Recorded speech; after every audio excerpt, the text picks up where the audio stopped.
ne bodo priznali, da se jim to dogaja. Zato, da sem jaz recimo šel na delovno inšpekcijo, sem 5 let, ne da zbiral pogum, ne.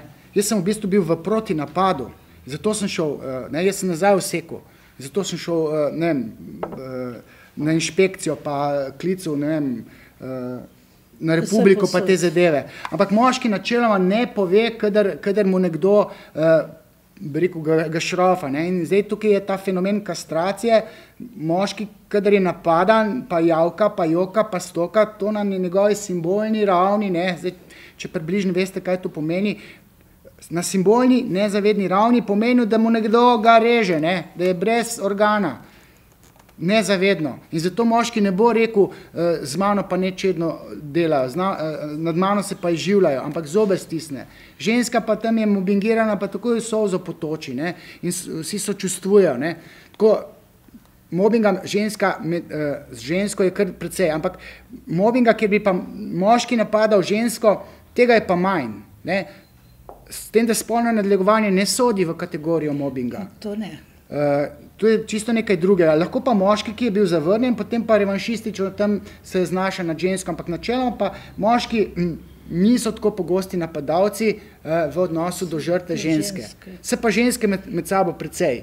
Tako da statistika kaže, da je mobbinga med moškimi pa ženskami približno enako, so pa recimo na udaru neke avtoritete, tudi neke staroste, se pravi inženirji, moški z nekim faličnim statusom, z neko boljšostjo, z neko karizmo, vsi samo fovš. Takega je treba, ne, ta, ki ima privilegij v ženski želji, kot se reče neformalno, tega je treba. In drugi moški imajo takšne najbolj na piki. Ženske imajo pa problem tudi recimo lepotice, ne, pa zavist pa ljubosumje. Pride, ne, mlada frajla, okej, zdaj direktor je hipnotiziran, kar je ona mlada tajnica sploh ne šmergla več, ne. In potem te v objemu nezavednega ljubosumja pa zavisti pride tudi do takega šikaniranja, ki se mu lahko reče mobbing. Sam pridejo pa tudi diplomirane mlade frajle v pozicijo neke šefice, dobi takoj, ko je on tam v dekolte pogleda, evo ti boš šefica, in dobi pod sabo svojo taščo pa mamo, ne, in pol se izživlja nad starejšimi ženskami, ne. Tudi to obstaja in tudi poznam te primere, kako se mlajše ženske izživljajo nad starejšimi, zato ker imajo neporavnane račune, bodi si svojo mamo ali pa s taščo. In pol jeza na taščo pride na jezo do svoje starejše kolegice na delovnem mestu. Tako da, bi rekel, primere poznam, ker sem bil soočen s tem in kar nekaj situacij sem preučil na to temo. Skratka, po spolu in tudi pri burnoutu, ne, pravijo, ni razlik. Ne, moški, ko je v burnoutu, ne bo jokal, ne. Ženska bo pa hitro priznala, da je čist na tleh. Moški ne bo povedal, da ga kaj muči. Pa še nekaj je. Ženske, ki imajo neke direktorske pozicije, ki so neke, se pravi, imajo neko funkcijo, so, ne vem, samostojne podjetnice in furajo celo firmo, imajo neko vzvode moči in oblasti, in če je feminilna v svoji psihični duševnosti, zna izredno trpeti, ne. 4 vogale hiše ima doma, pa mora pa še, bi rekel, moškinjo igrati, ne, ker voditi firmo, to je kurčenje, ne, to je za peteline, ne za petelinke. In ženska po naravi ni petelinka. Če pa je pa izobražena, ker je bila pridna, ne, njen brat, ki je bolj pameten, se ni nič učil in ni nič naredil. Ta je pa lepo diplomirala, naredila magisterij, doktorirala in na papirju ima vse take, da je lahko direktorica. Pride pa na direktorski stol, tam je pa treba riniti, ne. Rinjenje je pa domena moških, zato ker imamo organ več, ne. To je tisto, kjer je najbolj provokativno, pa mi ne boste odobravali. In ženske te trpijo, ko hudič na križu, ki morajo riniti. V resnici bi bila pa najraje v mini križilcu z dekoltejem, pa iskala, kje je bo kdo videl. In bo uživala v tem. Pa tam je pa direktorica, pa 100 jajčko to ima pod sabo. Zdaj pa rini. In ji ne paše psihično in trpi, ima nočno moro. Pa pride meni na osebno svetovanje, pa pravi, ja, imam probleme v partnerskem odnosu. Ma pa 1 milijon evrov ima. Ja, kdo vas bo pa nucal? Kdo vas mara z 1 milijon evrov, ne? To so pa druge že, tiste zagatek, bomo kateri tudi, kako rekla. No, potem pa peva na tajkune. O tajkunih se govori danes vse več. običajno govorimo o moških, kot da žensk ni. Ja. Čeprav nekje podzavestno mislim, da bi se tudi kakšna ženska med njimi našla. Ali pa bolj kot orodje in orožje moškega, ki je hotel priti do nekega bogatstva. Žensko je bolj za vzorec. Sicer bom še dopolnila tako, da jaz sem včasih govorila o mobitel milijonarjih, to je bilo še takrat, ko so bile te velike škatle mobitelov, ne, pa so z mobiteli okoli hodili, pa se hvalili, kaj imajo, ne. Ampak kot ekonomistka, če potegnem črto, rečem samo nekaj, moje je tisto, kar sem jaz svojim denarjem plačala. Tisto, kar imam na kredit, je od kreditodajalca. Torej, o tajkunih danes največkrat govorimo v povezavi s krediti in takimi... Ne, problem tajkunov je njihova nemoralnost. Njih vest ne peče, ne? Oni so lopovi. Ni problem, da je on vzel dovolj pametni je, da kako bom že zdaj tole goljufal. Aha, vzel bom kredit, une firme, ki bom kupil, pa skratka, vse pametni vsak dost. Ampak pokvarjen ni vsak dost, da bi bil tajkun. In moja dilema je, zakaj je nekdo tako pokvarjen, da to upa, zakaj je en Bavčar to lahko naredil? Kaj vem, da bi jaz to naredil, jutri umrem, rak na morali, takoj. Od gnusa do samega sebe. Problem je, kako to, da obstajajo ljudje, ki jih vest ne peče. Ne? Tudi, pa ne bom rekel, da je vaš Srečko prijatelj, tudi kalibri v politiki ala Srečko prijatelj. Kako da te ljudi vest ne peče, ne? In tukaj sem jaz dal odgovor. Ja, fotrov niso imeli. Ne? In tukaj sem jaz fricla siciru, ne? Ja, 3 dni je znana zgodba, kakšna je? Aha, Fritzl 24 let imel svojo hčerko. Nacizem. Sem rekel, ne se hecat. Kakšen nacizem? Ne? Fotra ni imel, zato ga vest ne peče. Imel je, rekel, patološko mamo, Jozef Fritzl je pa popolnoma normalen psihopat. Ne? Normalen psihopat, ampak Fritzl je naredilo otroštvo, nacizem nima nobene zveze s tem, naredila ga je mama in ni imel fotra. In to sem jaz v kamero, po televiziji povedal, pa so vsi psihiatri tam, ja, premalo vemo. Človek, ki ga vest ne peče, pomeni, da ni imel fotra, zato družinska zakonodaja pade. Foter mora biti zato tistega Fritzla ali pa prijatelja ali pa kjergakoli šrota Bavčarja, da mu zalima takrat prvič ukrade in da on ponotrani očetov ne. Očetov ne, ni materin ne. Oče mora reči ne, tako da se ga deček ustraši. Deklica je tudi čist nekaj drugega. Ojdipov kompleks pri deklici pa dečku je različen. Deček mora biti poražen v Ojdipovem kompleksu. Dečku mora fotor ukraditi mamico in z njo spati. Deček ne sme svojo mamico spati. In moški mora biti prisoten kot tisti predstavnik zakona, ki bi rekel ne. In ta ne mora biti spoštovan strani, ne, kar je paradoksalno, ne samo strani dečka, pa hčerke, deklice, tudi strani ženske. Ne. To je tisti konzervativnost, ki je pri Freudu tako moteča. Ampak ta oče, ne, tukaj sem malce rugljevski, ne, ta lik očeta je tako neizpodbitno močan mora biti. In zaradi tega, če ni očeta v družini, ima deček probleme z moralnostjo. In zato lahko krade, laže, goljufa. In ti slovenski tajkuni, ne, jaz sem šel Boška Šrota, pa te šrote vse, ja, falična mama je bila tam, on je pa fotor v žalosti umrl, ne vem kdaj. Ne, ni imel tiste avtoritete, sej obstaja slovenski očetje, ki so tam, ne bodi ga treba, jaz mu rečem softič, jajčko, luzer, Rugl mu je rekel zarukanci, ne vem, faliranci, ne, se pravi moški brez avtoritete. Ne gre to tako, pa ne zato, ker bi to nekaj konzervativnega, nekaj to je zastareli pogled 19. stoletja, kjer je Freud začel to svojo psihoanalizo. Freud je skozi to razlago Ojdipovega kompleksa razložil, da deček mora doživeti frustracijo, kastracijsko frustracijo strani očeta.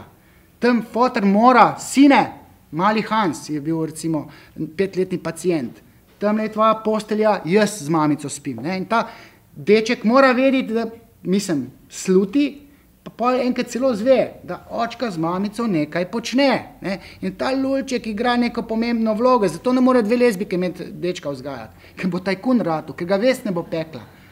Jaz sem imel fotra, ki sem ga sam videl, sem se ga že ustrašil, ne. So jo pa prijel za štango, pa se dvakrat dvignil eni rok, bog, več ga ni. Pa me je tudi ne dvakrat udaril. Jaz recimo svojih otrok ne tepem, ne. Mlajšega nikoli nisem, starejšega pa sem, ker je bilo to treba. Pa ne zato, ker bi se užival, ker ga udarim, ampak zato, ker je rabo focko, zato, da danes ve, kaj je prav, pa kaj je narobe. Zasluži se je in takrat mora biti, ne da mu grozite, on mora biti kaznovan in to fizično, ne psihično, njega ne smete psihično maltretirati in dečka ne sme mamica udariti, nikoli. Tako kot deček ne sme nikoli hčerka udariti. In to so neke zakonitosti, ki jih danes, ne vem, jaz sem videl, da jih zanj sem, bi rekel, dobesedno napizdu, ne. Vesna Vuk Godina, ki je bila v Trbovljah, sem rekel, glejte, jaz sem šel v državni zbor, pa sem povedal to, kar vi tlele govorite. Ne, pa sva en drugega, ne vem, kopirava, ali ona mene, ali jaz njo ne. Tudi ona je rekla, dečki morajo imeti avtoritete očeta doživljeno v ojdipalni fazi, se pravi, tam od 3. do 6. leta. Ne. Tam očetovski dopust, ne rabimo očetovski dopust za prve 3 mesece ali pa prve 3 leta. V prvih 3 letih je, ne vem, oče tujec, ki ga otrok rad vidi. Tam mora en objekt negovalni biti in mora biti mamica. Noben očka ne sme mamice zamenjati v teh negovalnih kontekstih. Ampak pol mora pa oče nastopiti, ne? Pa ne samo v kontekstu do dečka, zato da deček razvije to moralno inštanco, nadjaz, da ga bo vest pekla, da bo vedel, kaj je prav, da bo vedel, kaj je narobe. Kadarkoli sem, ne vem, pisal plonk ceglic, nikoli nisem plonku, ker sem vedel, da je to narobe, ker me je ta fotar, ne, ni narobe, če me pa dobi, ne, čitlica, v tlap se ugrezno, ne. In vse, kar sem napisal, sem vedno to znal, ne, nikoli nisem plonko. Skratka, mene vest peče, zato, ker sem močen lik očeta, pa tudi faso smih, pa tudi kdaj, rekel, zdaj gledam po nedožno. Moj otroc, ne, nikoga, nisem ga nikoli udaril, mlajšega, ampak vzgojna klofuta v družinski zakonodaji ne sme biti prepovedana. Mislim, to so delale nekaj feministične FDV-jev, ki nimajo pojma, kako se trdna osebnost naseli v otroku, ne. In zato sem se jaz šel v državni zbor, pa ne vem, vsem poslancem pisal, Vesna Vuk Godina je pa pol, ki sem jaz malo napisal, je šla pa končno in isto zgodbo povedala. Pa Boštjan M. Zupančič, ta evropski štrasburški sodnik, isto. Ne, pa zvenim desničarsko, ne, kot Cukjatija poslušal, ne, v resnici sem pa levičar. Skratka, tajkuni nastanejo v otroštvu in so moralno inspirani, zato ker niso doživeli močnega lika očeta. Ampak niso pa vsi moški, ki niso imeli avtoritativnega očeta, moralno inspirani, da ne bo pomote. Niso vsi.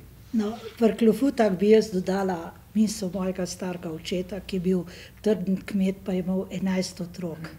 Vedno je rekel, glava je cesarska, rit pa mesarska, porit lahko, po glav pa ne smeš. Ja, točno tako.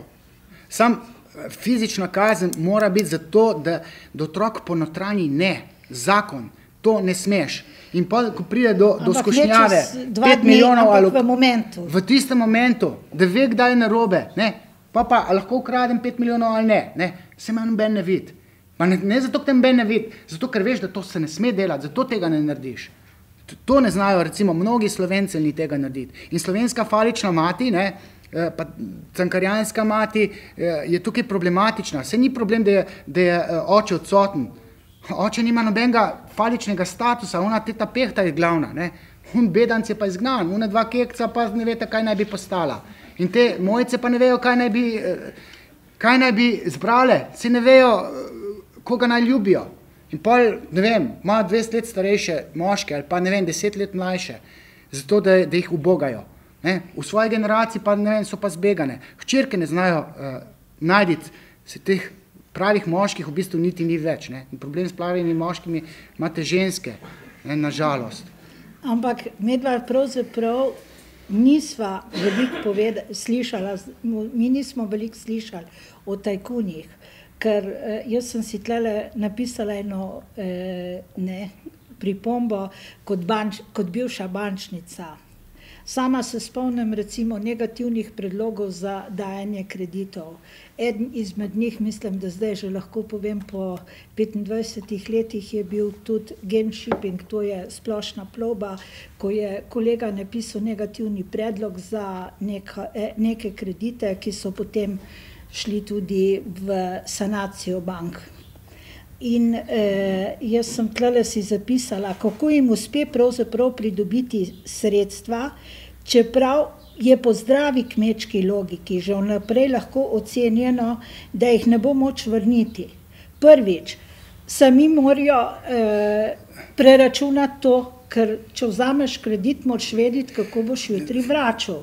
Ta drugič pa tisti, ki odobravajo kredit, bi mogli pa tudi tukaj pameten biti, da bi Vse ne gre za pamet. Ne gre za pamet, gre za moralno izpirjenost. Vsak je pametni, vsak dost. Goljufat vsak zna. Vprašanje je, kdo goljufa, pa kdo ne goljufa. Vse ni problematičen samo tisti, ki nima očeta, ker teh ni veliko. Problematičen je ta avtoritativni status očeta, ki v Sloveniji nima več tega statusa. Sej v Srbiji, ki so tisti deci srbski, tam fotar vseka pomis, pa tako je, pa tudi tam imajo tajkune, pa tudi tam imajo mafijo, ampak moralna izpirjenost nastane v otroštvu, v tem formiranju nadjaza, kot se reče. In zdaj, kako nadjaz nastaja, nastaja po nekih formulah in avtoritativni pravičen oče, ki ga ima deček rad in ki je tudi oče moralno odgovoren, ta je bistven. Se pravi, ni bistvena mama, pa sem te tako učila, da bi bil priden, pa ne vem kak. Ni problem v učenju, to je čisto zgrešena logika, tako na FDV-ju razmišljajo, ker nimajo pojma, kako se nadjaz moralnost privzgaja. Ni problem pamet, pa krediti, pa ne vem, kako se, vsak zna goljufati. Gre za to, da se, v bančištvu marsikdo ima dovolj dobro pamet, da lahko goljufa, ampak nekateri vejo, da je to narobe, drugi pa ne vejo, ker nimajo te moralnosti tako razvite. Ampak tukaj je še ena stvar, ker goljufajo pa zelo radi moški. Ker imajo babe tukaj rade denar, in zdaj, kako jo boš zdaj dobil? Sem lep? Sem lep. Ne. Ženske imajo rade, petelinek imajo moč, oblast, denar. Denar ni denar, ampak je nadomestek za moški spolni organ. In ga mora moški imeti. In ga mora moški dajati in ga ženska sprejme in se mu oddolži. Z lepim telesom, ali pa z otroki, ki mu rodi. In moški mora imeti denar in intuitivno to moški vejo. Zato so pripravljeni nekateri tudi goljufati. In krasti in si delati zaloge denarja, zato da če enkrat pa ne bom več mogel, šunjati, da bo imel pa 5 milijonov tam na rezervi. In s tem denarjem se kupuje privilegij v ženski želji. In to delajo moški. Ženska z denarjem, je ni. Mislim, jo sploh ne pogledam. Ker ne more nič dati, če že ima vse. Razno organa, ki njej na telesu manjka. Pa še kaj drugega zraven. Otrok si tudi sam ne morem roditi. Pa lahko tudi čas daš. Pa lahko daš čas. Zdaj tukaj jaz sem bolj freudovski, mene bolj ta seksualni moment zanima, oziroma teoretsko ga razlagam. Ampak pravim, dati se morskaj. V življenju ni denar vse. Je samo sredstvo, da zadovoljuješ osnovne potrebe. Ok, ampak skozi psihoanalizo se pa recimo ve, da ta realnost ima še neko drugo realno realnost. Ta je pa simbolna. Na simbolni ravni denar ni denar, tako kot gol ni gol. Moški mora dati gol. V posteli in na nogometnem igrišču ali pa na košarki. Gol ni gol. Gol je nadomestek za vagino.